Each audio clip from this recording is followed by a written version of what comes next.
High সবাইকে। আমি কাল বলেছিলাম যে আমি কিভাবে অর্গানিক মেহেন্দি বানাই সেটা তোমাদের সাথে শেয়ার করব। তো চলো শুরু করা যাক। প্রথমে আমি এখানে একটা কন্টেনার নিয়ে নিয়েছি যেখানে আমি মেহেন্দির পেস্টটা তৈরি করব, এবং একটা শক্ত চামচ নিতে হবে যাতে মেহেন্দির পেস্টটা যখন আমি তৈরি করব চামচটা যাতে কোনোভাবেই বেঁকে না যায়। এরপরে আমি 100 গ্রাম মেহেন্দি পাউডার নিয়েছি, মেহেন্দির পাউডারটা পুরো ফিল্টার করা।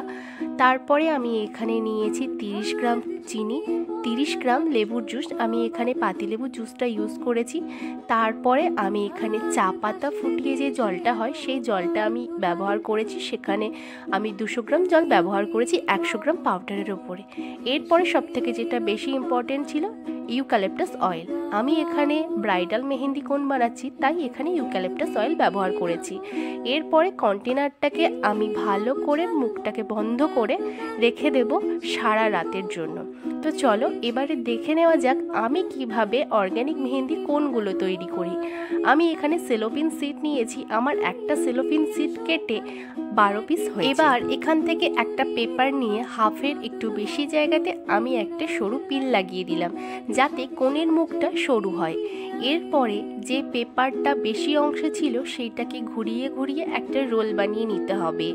ভেতরের যে অংশটা ছিল সেটাকে হালকাভাবে টান দিলেই কোণের মুখটা কিন্তু সরু হয়ে যাবে। এবার এখানে একটা সেলো টেপ দিয়ে ভালো করে আটকে দিলাম যাতে কোনোভাবেই এর ভেতরে মেহেন্দি পেস্টটা দিলে বেরিয়ে না যায়। তো এই রকমভাবে আমি প্রত্যেক কটা কণ বানিয়ে নিয়েছি।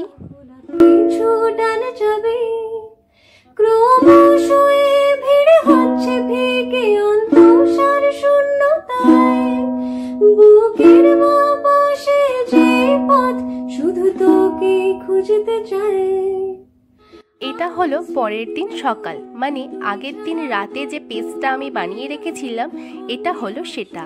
এরপরে আমি এটাকে আরও একবার চামচ দিয়ে ভালো করে ফেটিয়ে নেব যাতে এর মধ্যে কোনো রকম কোনো দানা ভাব না থাকে। মেহেন্দির কোণগুলোকে রেডি করার জন্য লাগবে একটা গ্লাস, পাইপিং ব্যাগ আর একটা ওড়না। আমি এখানে সিনথেটিক ওড়না ব্যবহার করেছি, এই ওড়নাটা আমি বরাবর ব্যবহার করি তাই আমি এবারেও এই ওড়নাটা নিয়েছি। অনেকে মোজা ব্যবহার করে, তো তোমরা চাইলে মোজাটাকেও ব্যবহার করতে পারো। তো এরপরে আমি মেহেন্দির পেস্টটা ওড়নাটার ওপরে দিয়ে পাইপিং ব্যাগ সহ ওড়নাটাকে আমি গ্লাস থেকে বের। এবার ওড়নাটার মুখটা ঘুরিয়ে বন্ধ করে নিয়ে পাইপিং ব্যাগ সহ ওড়নাটাকে গ্লাস থেকে বের করে নেব। এবারে পাইপিং ব্যাগের মুখটা ভালো করে চেপে ধরে ওড়নাটাকে টেনে বের করতে হবে যাতে কোনো রকম কোনোভাবে মেহেন্দির পেস্ট ওড়নার মধ্যে না থাকে।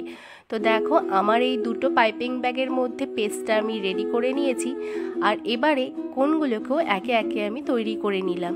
আর এই কোণগুলো আমার ডেলিভারি দেওয়ার ছিল তাই আর লাস্ট ক্লিপটা নেওয়া হয়নি। তো ভিডিওটা দেখে জানিও তোমাদের কেমন লাগলো।